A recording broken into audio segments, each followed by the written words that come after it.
Just notice that chapter is maybe 48. Okay. All right.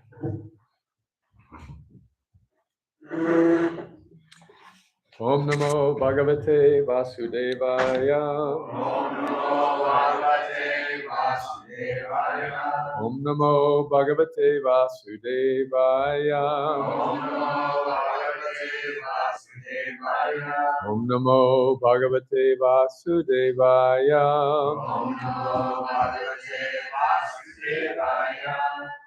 Narayanam Namaskritya. Naram Chaiva Narottamam. Devim Saraswatim Vyasam. Tato Jayam Udirayet. Nasta Preshva Bhadreshu. Nityam Bhagavata Sevaya. Bhagavati Uttama Shloke. Bhaktir Bhavati Naishtaki. We're reading from the 31st chapter of the 3rd canto, just towards the end, the teachings of Lord Kapila Dev. And because we had Istagosti on Friday, we're going to do some extra verses this morning to catch up. All right? All right, so our poor class organizers do not get overwhelmed. So we have 16 verses to read this morning. We have around at least that many humanoids here. So let's start passing the mic around. Where shall we start? We go men's side, ladies' side. Okay, Bobby, you want to start? Is it 31? It is text 32. Starting with 32. Yeah. Therefore, the living entity again associates with by sensually minded people engaged in the pursuit of sexual enjoyment and the gratification of the palate. He again goes to hell as before. He becomes devoid of trustfulness, cleanliness, mercy, gravity, spiritual shyness, austerity, fame, forgiveness, control of the mind, control of the senses, fortune, and all such virtues. Wow. Get right into the heavy stuff here. One should not associate with a coarse fool who is bereft of the knowledge of self-realization and who is no more than a dancing dog in the hands of a woman. Infatuation and bondage, which accrue to a man from attachment to any other object, is not as complete as that resulting from attachment to a woman or to the fellowship of men who are formed of woman. Srila Prabhupada said that for woman, man is woman. Right? So you're reading this, just flip it over. It's the Victorian English, which is in the patriarchal male pronoun, but the same applies both ways. I think we read these. No, we did. No, we didn't. You, in your diligent study, Narada Muni, you must have read them. Anyway, it's good to see they made an impression on you. You know that last verse? Krishna says that same verse in the Buddha Gita, except he changes moha, illusion, to klesha, misery. Interesting. Okay, who's next? Manu? I think this is the.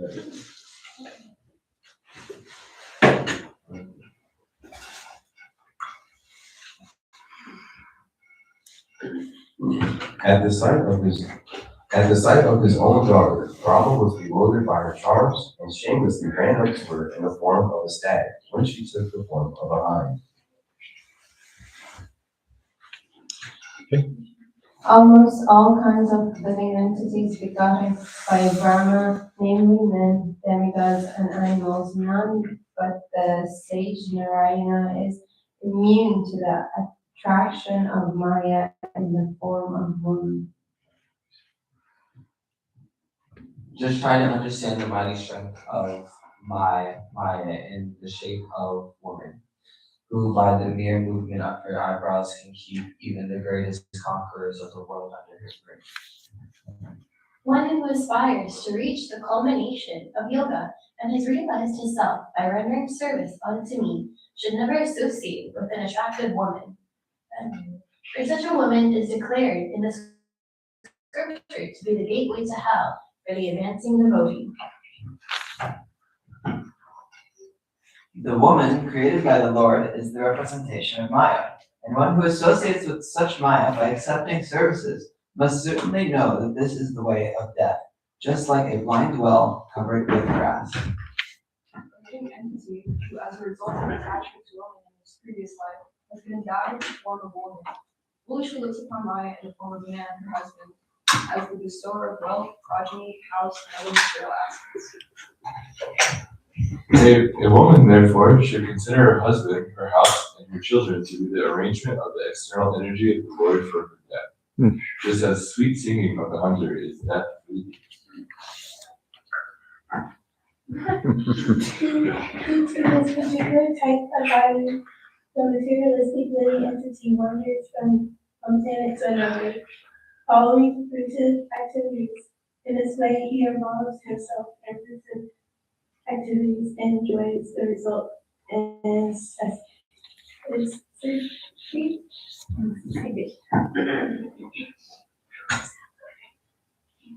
In this way, the living entity gets a suitable body with a material mind and senses, according to his fruitive activities. When the reaction of this particular activity comes to an end, that end is called death. And when a particular type of reaction begins, that beginning is called birth. When the eyes lose their power to see color or form due to morbid affliction of the optic nerve, the sense of sight becomes deadened. The living entity, who is the seer of both the eyes and the sight, loses his power of vision. In the same way, when the physical body, the place where perception of objects occurs, is rendered incapable of perceiving, that is known as death. When one begins to view the physical body as one's very self, that is called birth.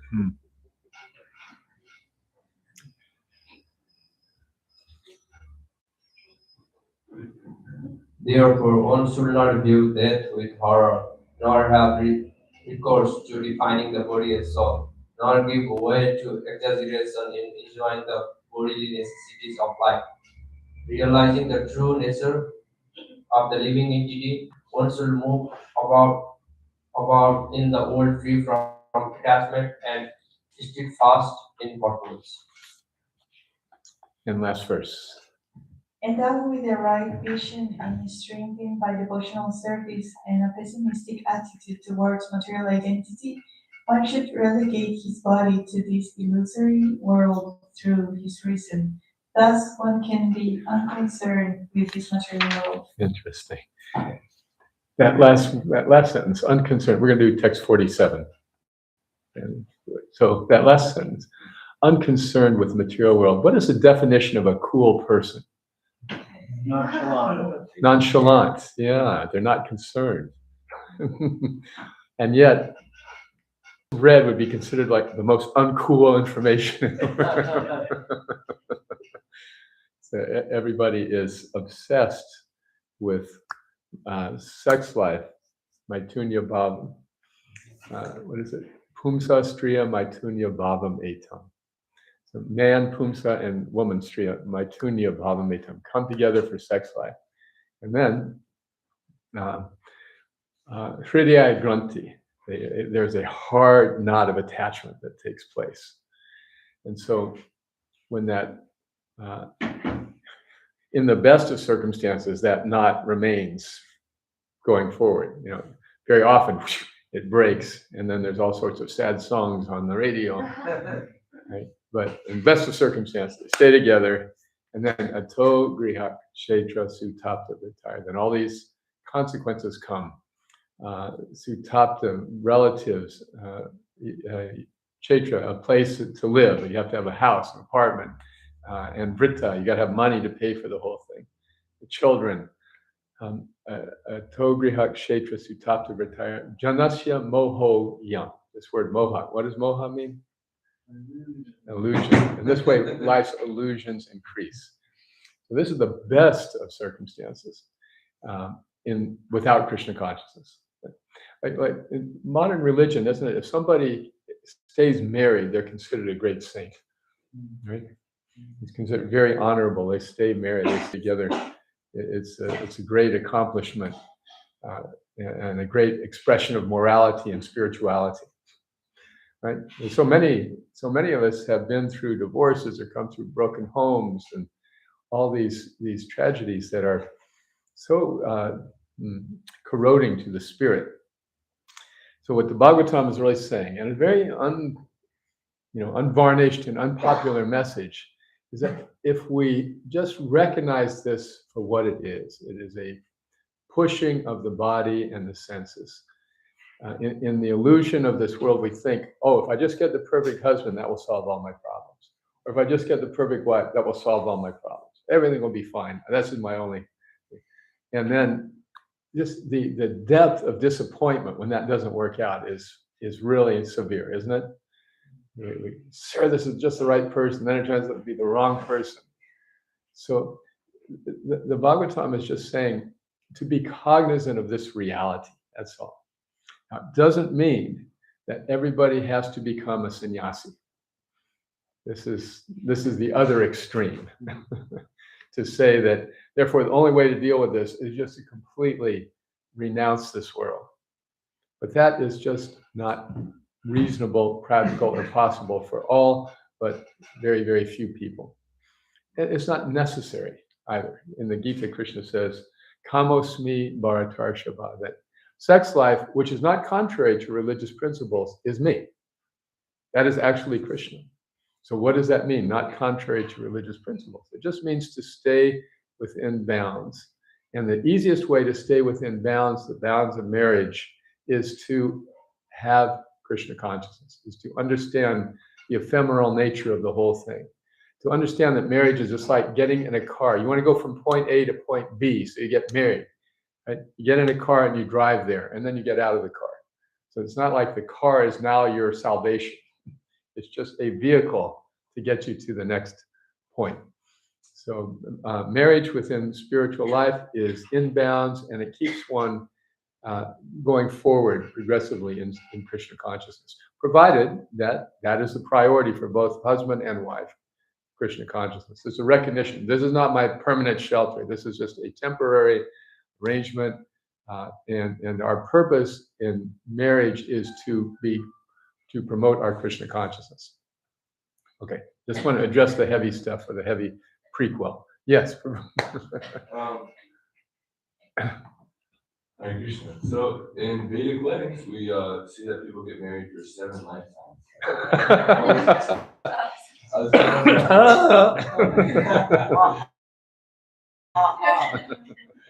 And I'm wondering, maybe you can elaborate on that point.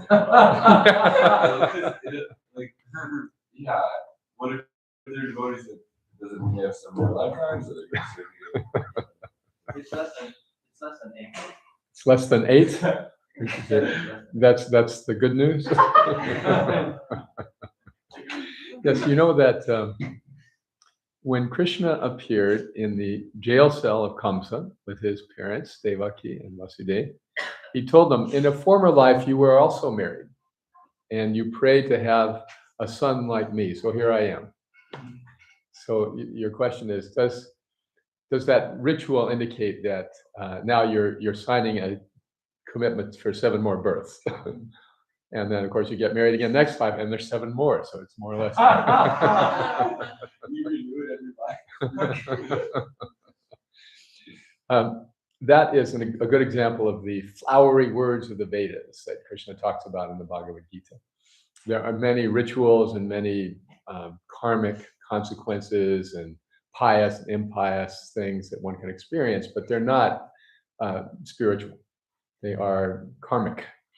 And so one wanting to get a better situation in the future will do these rituals for that purpose. In the future, I'll have a better situation. But the Gita takes us beyond the Vedic rituals. And even though we might repeat them, we still understand that our goal is to make this the last life, the last marriage, the last ritual, the last samskar. This is the actual purpose of our life. It's a GPS of our life every day of our life. I'm just like a prisoner in the jail has, they mark on the wall so many days. So we're serving our sentence in this world, but parole is coming. And parole, all we have to do is stay in good behavior, and then we will get out. Okay? Yes. I'm sorry, you just mentioned another point that I've always had a question on. You say that this is our last life, but then she to preach, so I was just kind of confused at that point. Like, if we're followers of Srila Prabhupada, like, who's to say that we're like not going to take another birth? Right. Devotee means that wherever Krishna wants me to serve, I just want to serve. And therefore, for a devotee, there is no heaven or hell. Narayana Parak Sarve Nakutaschana Bibhiti Swarga Pavarga Narakeshila. Not to Śrīmad-Bhāgavatam. For one whose purpose is pleasing Krishna, that is possible anywhere. So heaven and hell, it really doesn't matter. Prabhupada said we should be captivated by the information of the spiritual world. So there is nothing wrong or inferior about just aspiring to go back to Godhead, making this our last life. We may come to a point in our surrender where we'll say, Krishna, wherever you send me, I just want to serve. Like Prabhupada could say that. We don't have to say that. Okay? We don't have to start off on the PhD level. We may come to that, but it only has meaning if it really comes from the heart. As long as I can serve you. Like Bhaktivinoda Thakur says, if I have to take another birth, please let it be in the house of a devotee. Even a birth as a worm. I'd rather be a worm in the house of a devotee than Brahma if he's averse to you. So that's a highly advanced level. For us, we just, please Krishna, let me serve you and let me make this my last life. Just to Prabhu. Just because you said that you were going to move on to another topic, I could ask you at the end of the class too, but it was on the topic at the verse we were talking about. Go ahead. So you kind of mentioned how this attraction is the bodies and the senses pulling each other together.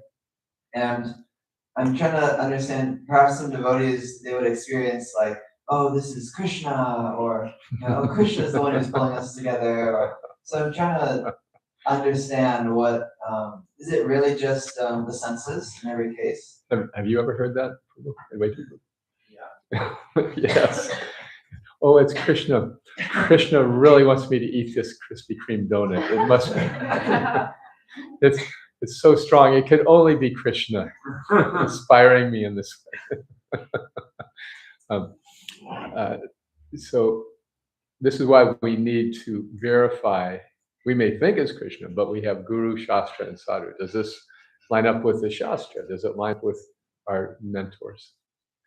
Adisham Prabhu, would you like to further elucidate? Dr. Maharaj has a final response to this question. He says, the way to say, oh, Krishna sent me this lady, or Krishna sent me this boy, he said, ask them 2 years later, who said who for what karma? Did you hear that? He said, Krishna sent me this boy, Krishna sent me this girl, and then ask them 2 years later, was it Krishna who sent or your karma? Oh. That's the thing, is it's very hard to have a long-term relationship with another person. And it's only really possible if both parties understand the actual position of this relationship. It's not our shelter. It's just a temporary arrangement. And our real shelter is Krishna. Our real purpose in life is serving Krishna. The family will not give us shelter. the husband, the wife will not give us shelter. Only Krishna can give us shelter. Therefore, every day we pray, Krishna, please engage me in your service. All right. This is why the Bhagavatam condemns one who is a dancing dog in the hands of a man or a woman, one who is manipulated by due to that intense physical attraction. One is ignorant, and that's an ignorant position. This is the point. And boy, is this an unpalatable message or what? Everybody. I once asked Bhakti Tirtha Maharaj, we were talking on Saturday. Bhakti Tirtha Maharaj was my good friend, my bandmate. He'd been to Princeton, this elite university. I was a high school graduate, so I said, "What is college like?" And he said, "Ultimately, it's all about sex life." So that was his education after 4 years at Princeton. You can just sit here on the front porch and realize that one day. Yeah, that's right. I told you my friend Charu used to sell books on the street. Say, "Hey man, sex life is the highest pleasure in the material world. Wouldn't you agree?" He said, "Oh yeah. Here, read about it."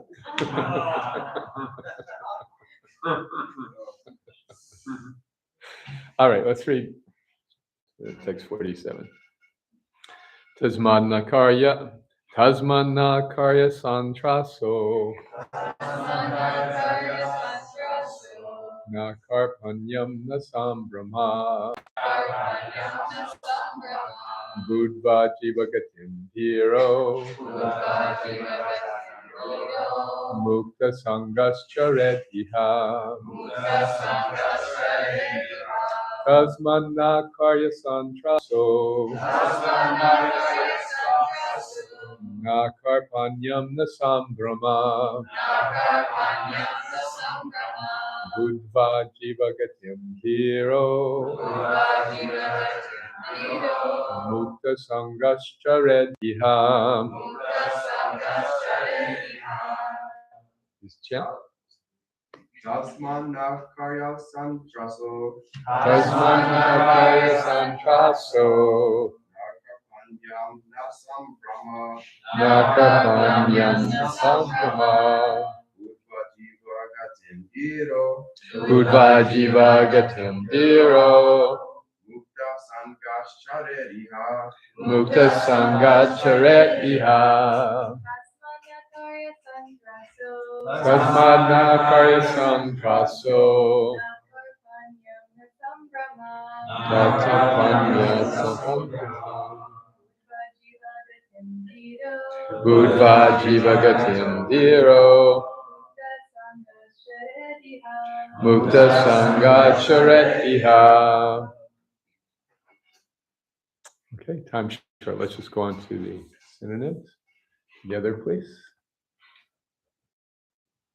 Tasmat, on account of death, na karya should be done, santrasya, or na not karpanyam, miserliness, na not sambrahma, eagerness for material gain, budva, realizing, jiva gatim, the true nature of a living entity, dhira, steadfast, mukta sangha, free from attachment, charet, one should move about, iha, in this world. And translation together. Therefore, one should not view death with horror, nor having recourse to finding the body as soul, nor give way to exaggerations in enjoying the bodily necessities of life. Realizing the true nature of the living entity, one should move about in the world free from attachment and steadfast in purpose. One of these affirmations is phrased in an unusual way. Nor have recourse in defining the body as the soul. Is that clear what that means? It just means not to define the body. Right, not thinking, I can always go back to thinking that I am this body. That is who I really am, defining the body as a soul. What does recourse mean? Recourse means like option. Okay. All right, purport. First paragraph we'd like to read. Bobby? A sane person who has understood the philosophy of life and death is very upset upon hearing of the horrible, hellish condition of life in the womb of the mother or outside of the mother. But one has to make a solution to the problems of life. A sane man should understand the miserable condition of this material life. Without being unnecessarily upset, you should try to find out if there is a remedy. The remedial measures can be understood when one associates with persons who are liberated. It must be understood who is actually liberated. The liberated person is described in the Bhagavad Gita, one who engages in uninterrupted devotional service to the Lord, having surpassed the stringent laws of material nature, is understood to be situated in Brahman. Okay. So, we read earlier in this chapter about the condition of the living entity in the womb. Remember how miserable the living entity is. I believe this was earlier in this chapter, correct? Yeah. So this verse is saying that one should not view these things with horror. One of the coverings of the living entity in this world is this fear of death, which kind of hangs over everything. And our goal in life is often to just get rid of that fear of death. How do we do that? We do that by diversions, whether it's athletics or music or intoxicants, something, or just to make us forget. The Bhagavatam just takes it a step further, saying how birth is also a horrible thing. You know, generally we think of birth as a joyous occasion, which it is, but it's not so joyous for the little baby. In fact, the baby has been really miserable for months and months and months, and then all of a sudden comes out and somebody whacks it. There has never been a baby born laughing. I did see my younger daughter's birth, and it was quite unusual because she didn't cry when she was born. She just kind of like, okay, now what? But generally they're screaming and crying in terror. And so in Krishna consciousness, we see that Janma Mrityu Jara Vyadi, the Dukkha Dosha and the Darshana. We see that life is full of just misery, birth, death, old age, and disease. They're all miserable. So the injunction here is that not to look on these things with horror, but to be cool. Be a little cool about it. In other words, a little wise and detached, understanding this is part of the deal, and it's going to come, but it's not really affecting me, the soul. In the end of this paragraph, Prabhupada refers to verse 1427 of the Bhagavad Gita. Mam chayo vyabhicharya bhakti yogena sevate sagunan samatityaitam brahma bhuyaya kalpate. The 14th chapter of the Gita is about the three modes of material nature. And at the end, Krishna says, one who always serves me rises above their influence and lives on the spiritual platform. To live on the spiritual platform means to be accepting and cognizant and unaffected by these inevitable miseries of life. Any questions on that? Comments? I have a question. Please. At the end of 46th verse, the last sentence is, when one begins to view the physical body as once in itself, that is called birth. Yes. That means, yes, so I'm born. Okay, well, here I am.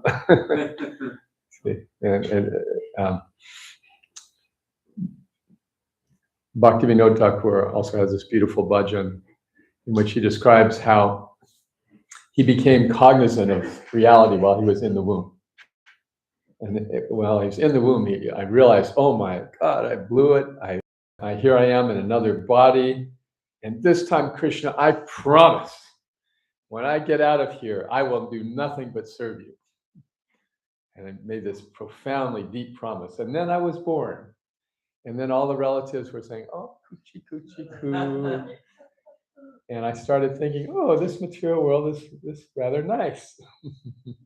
And then he goes on to describe how he did this and he did that. And now at the end of his life, he's realized, oh my God, I forgot my promise to you. So this is what happens when we're born. We immediately begin identifying with our body. Yes, please. Is that more metaphorical, or did you like? Because I remember we saying that recently, and I remember thinking that, like, is he like in Nityasena, or is that more metaphorical? It can be taken either way. Okay. Is he singing on his behalf or on our behalf? But one way or the other, the message is the same. We've been identified with this body since birth. And now in Bhakti, we're trying to change it, and we're like chipping away at that identity a little bit at a time. Sometimes Krishna helps us by completely stripping us and humiliating us and hurting us in a very deep way. When that happens, we should know, oh, Krishna, thank you very much for this accelerated course. Because that's the result of it. We become more detached from this world. We recognize there is no comfortable place, lasting place in this material world. All right, next paragraph. We have a volunteer from the ladies' side. Okay. The microphone, please, for Raitana Priya. The Supreme Personality of Godhead is beyond material creation. It is admitted even by impersonalists like Shankaracharya that Narayan is transcendental to this material creation. As such, when one actually engages in the service of the Lord in various forms, either Narayan or Radha Krishna or Sitaram, he is understood to be on the platform of liberation. The Bhagavatam also confirms that liberation means to be situated in one's constitutional position. Since the living entity is eternally the servitor of the Supreme Lord, when one seriously and sincerely engages in the transcendental loving service of the Lord, he is situated in the position of liberation. One should try to associate with the liberated person, and then the problems of life, namely birth and death, can be solved. So who is Shankaracharya? Anybody? Are you a philosopher?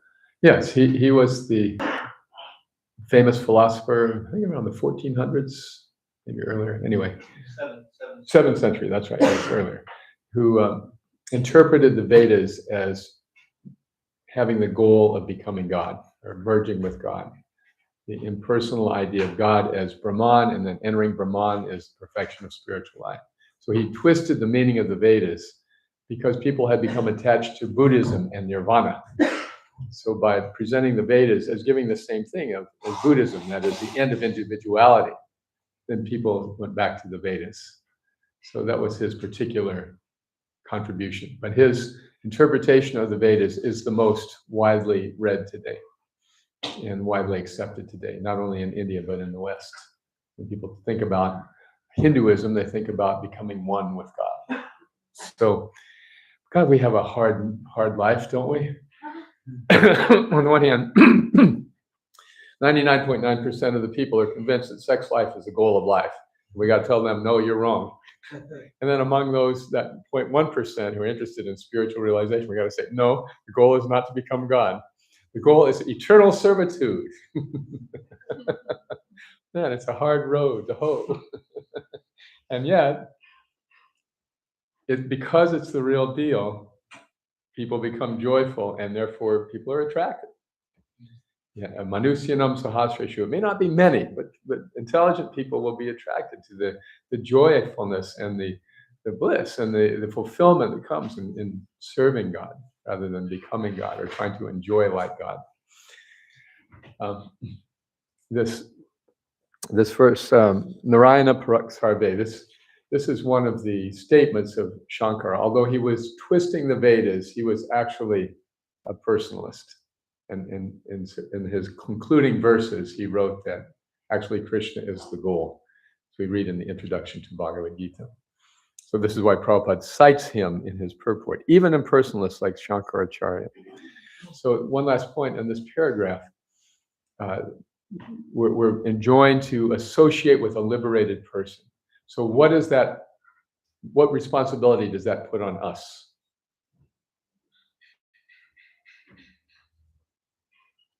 The responsibility is to make ourselves qualified to associate with a liberated person. Okay, that's also there, but I'm thinking of something even more basic. Find one. Right. How do we know who is a liberated person? Right. That is on us. Just like if you're going to buy a car, a used car, let's say. So it may be very nicely polished and clean and so forth, but before we buy it, we have to understand that we're probably buying somebody else's problems, right? In most cases. There is a reason why they're selling it. So it falls on us to become educated and even to take the car to an independent mechanic, right? Have them analyze, is this car really fit for our investment? That's on us. Anyone might say they're liberated, but we have to have the capacity to discriminate who is actually liberated. In the 5th canto of Śrīmad-Bhāgavatam, Lord Rishabhdev says, what is it? Mahat sevam dwaram ahor vimuktes, tamo dwaram yoshita sangi sangam. Mahantaste samachita prashanta vimanyama surida sadavoye. This means that by associating with a liberated person or serving a liberated person, Mahat Seva, Dwara Mahur Vimuktes. Dwara means the gateway. Vimuktes means liberation. So the door to liberation opens by associating with a liberated person. On the other hand, Tamo Dwaram Yoshita Sangi Sangam. By associating with somebody who is addicted to sex life, the door to hell is open. So then the verse gives us nice definitions. Mahantaste samachita prashanta. A liberated person is equipoised, sees everyone equally, and is peaceful. And vimanyama, it has no enemies. Surida sadavoye, is saintly in behavior towards everybody.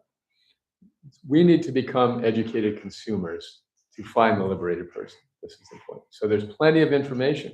Several times in the Bhagavad Gita, Arjuna asks Krishna, what are the qualities of a liberated person? Can anyone think of some places where this comes up? Krishna, well, he asks how he sits and walks and yes. Talks. Yes. The language. Yes. Do you remember where that's found? Second chapter. Second chapter. Yeah. And yes, and then other places.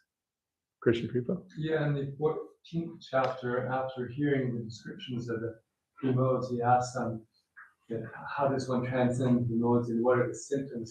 What are the symptoms of someone who has transcended the modes? Yes, very good. So we have the information. It's just on us to accept or to understand it. There's so many gurus out there. I was in Coimbatore, India recently, South India. Very nice devotee community. But there's this big famous guru who's very popular these days, Sadhguru. He has a huge ashram there.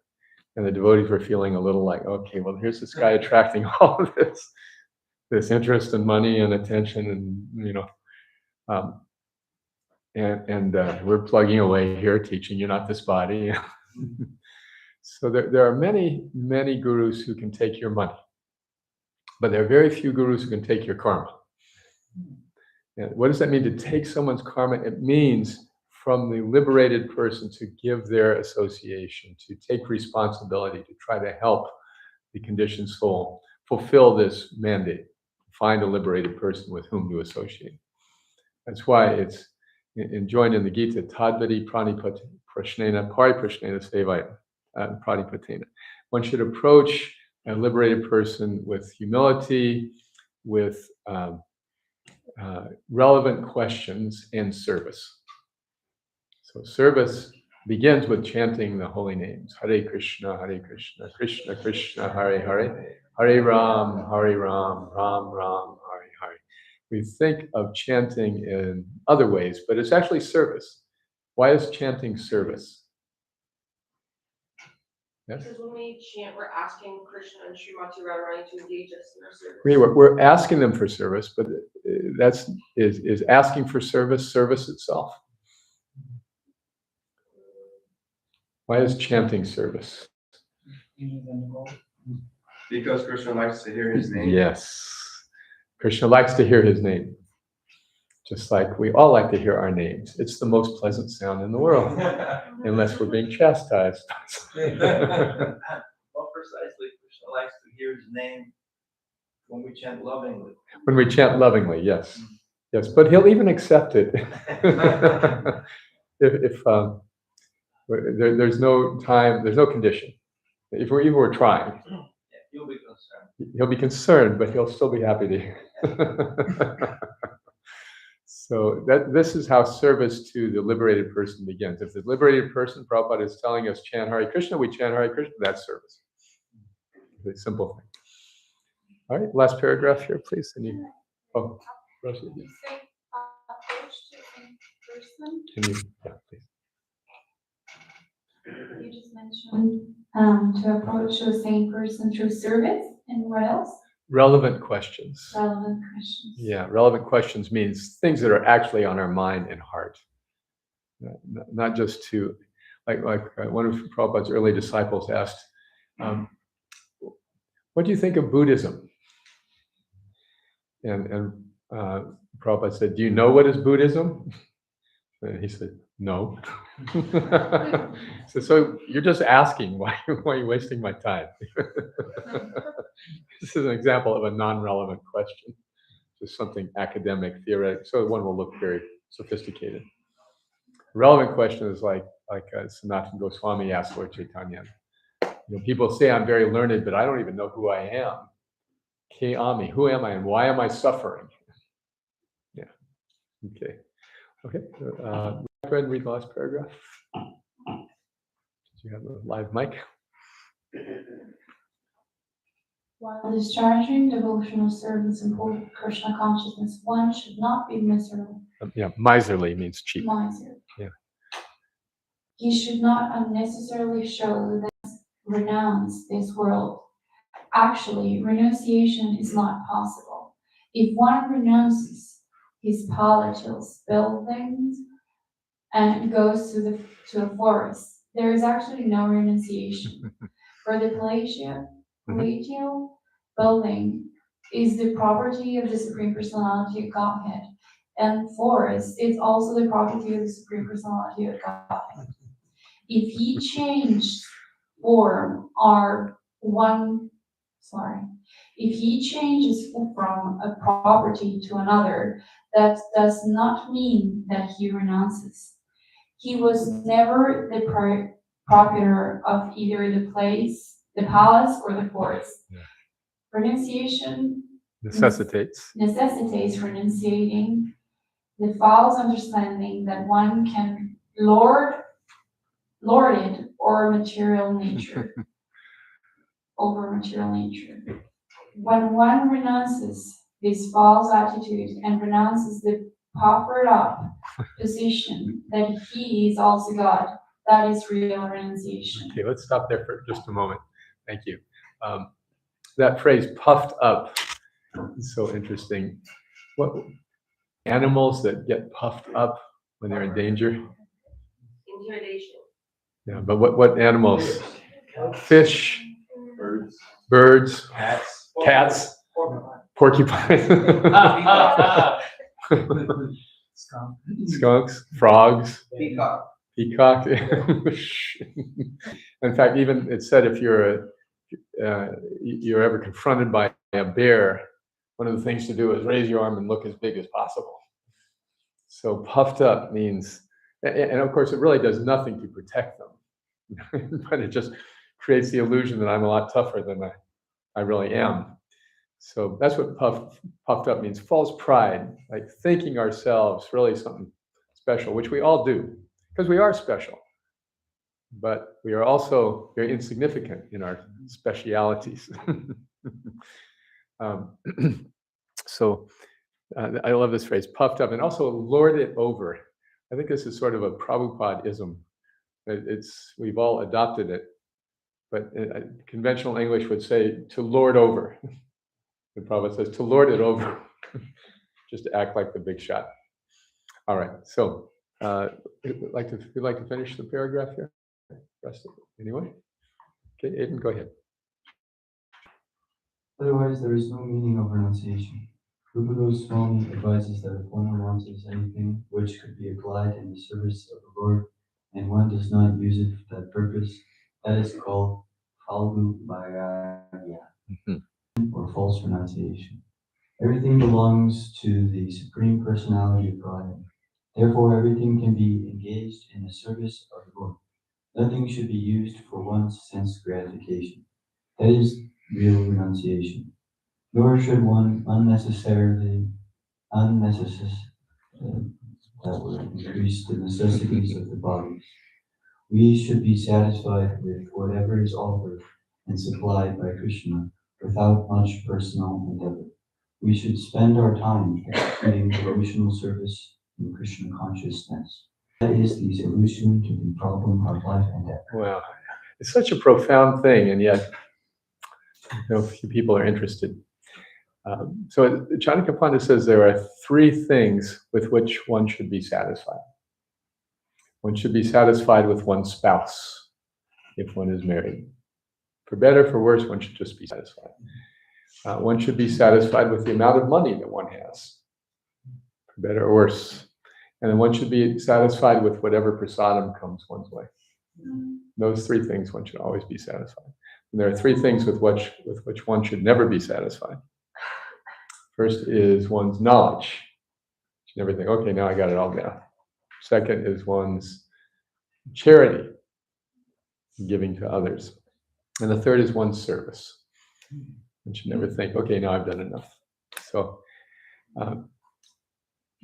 renunciation means to be able to make that discrimination between things with which we should be satisfied and things with which we should not. And this paragraph refers to two verses from the Nectar of Devotion by Rupa Goswami. Anasatasya vishayan yatarham upayunjita nirbandha Krishna sambandhe yukta vairagyam uchate. If something can be used in Krishna's service, it must be accepted.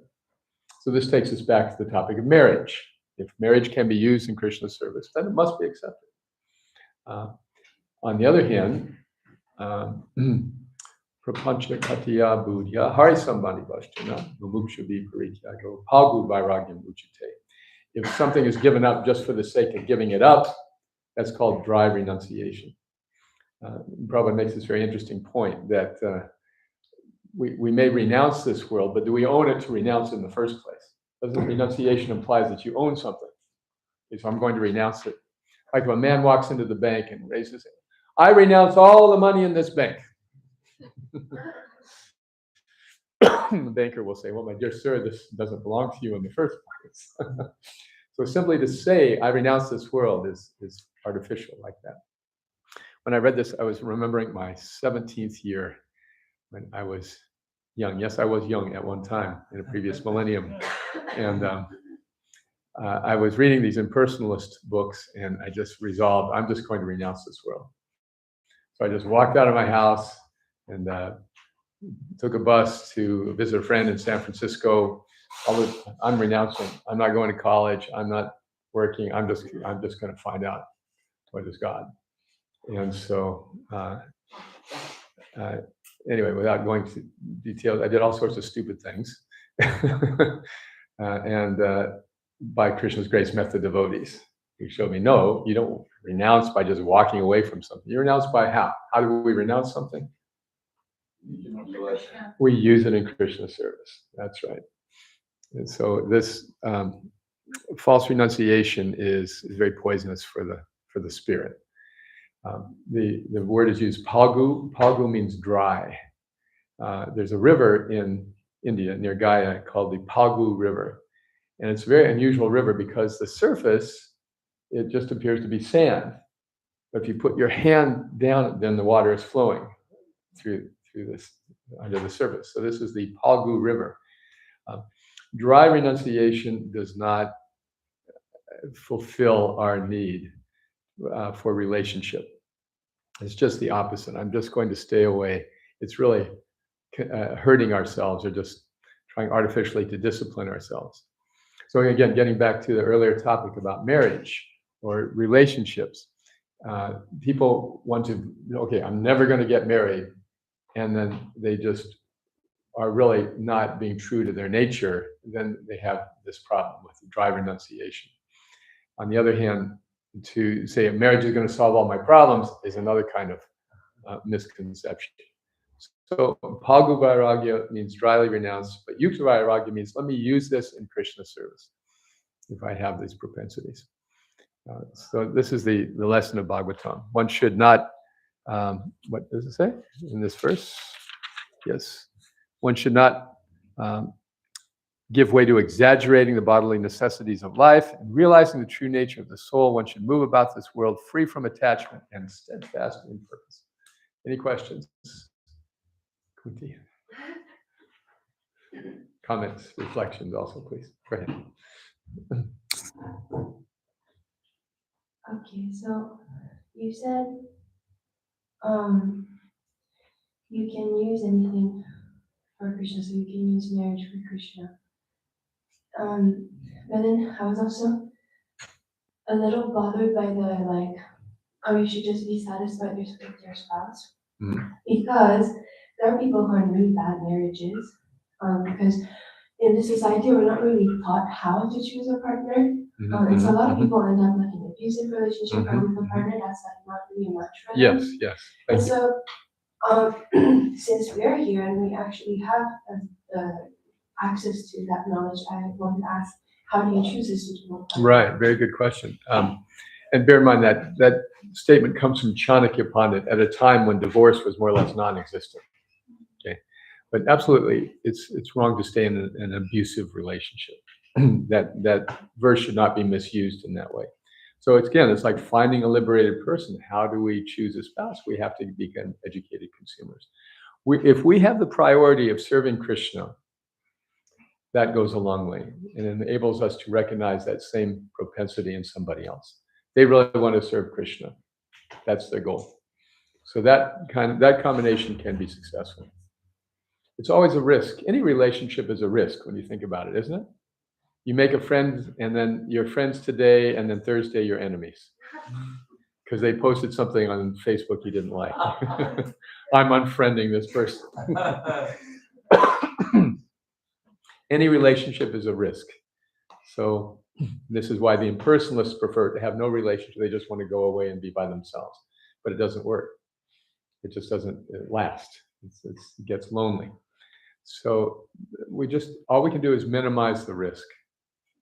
And to do that, we take consultation from experienced people. That's the best advice. And then we also do everything possible, just like before you would sign a contract, you would go through all the provisions very carefully, all the expectations. So there's very clear understanding on both sides in advance before you sign the dotted line. Okay. So premarital counseling in this case. And if one can avoid marriage altogether, then that's glorious. It just has to be honest. Right, Krishna Prabhu? Yeah. If you can do it. And be peaceful. And what is your secret to finding peace as a single man? Well, basically Do we have a microphone? We're going to hear this profound truth.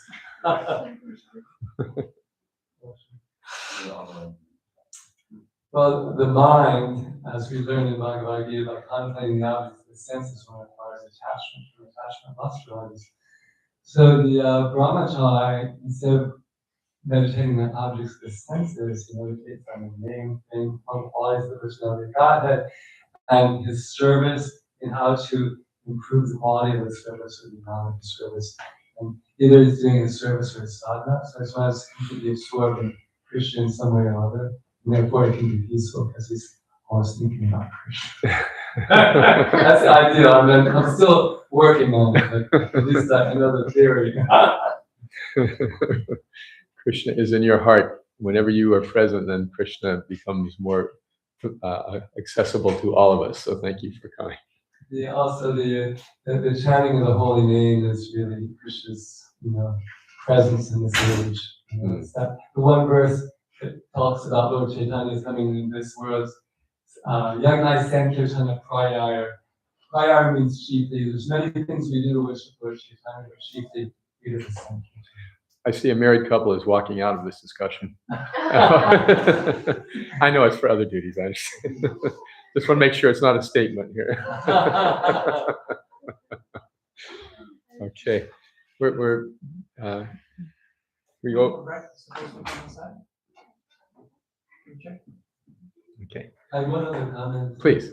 Yeah, regarding finding the guru, that that you mentioned choosing a liberated person, and a liberated person doesn't say I'm a liberated person. There's a statement of Lord Chaitanya in the Chaitanya Bhagavat that if somebody says I know the Bhagavatam, then he doesn't know the Bhagavatam. So you see that by the characteristics, they're sort of serving their guru, and they're also engaged in service. They detach themselves kind of. So if a person says, I'm not liberated, then the student thinks, oh, the liberated person always says they're not liberated. So you still have to be careful. That's why it's recommended to study a person for some extended period of time, a year. Student and teacher are supposed to study one another to see.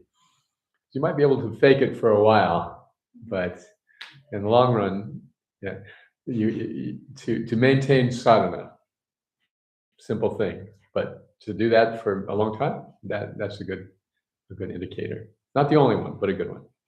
There's a quote about Thakur where he says that when that period of time up when they observe each other, the guru and disciple isn't observed, pollution of the sampradaya is inevitable. Wow, strong statement. That's exactly what happens, isn't it? Yeah. Okay, good. Any other reflections, comments? Yes, Dr. Priya.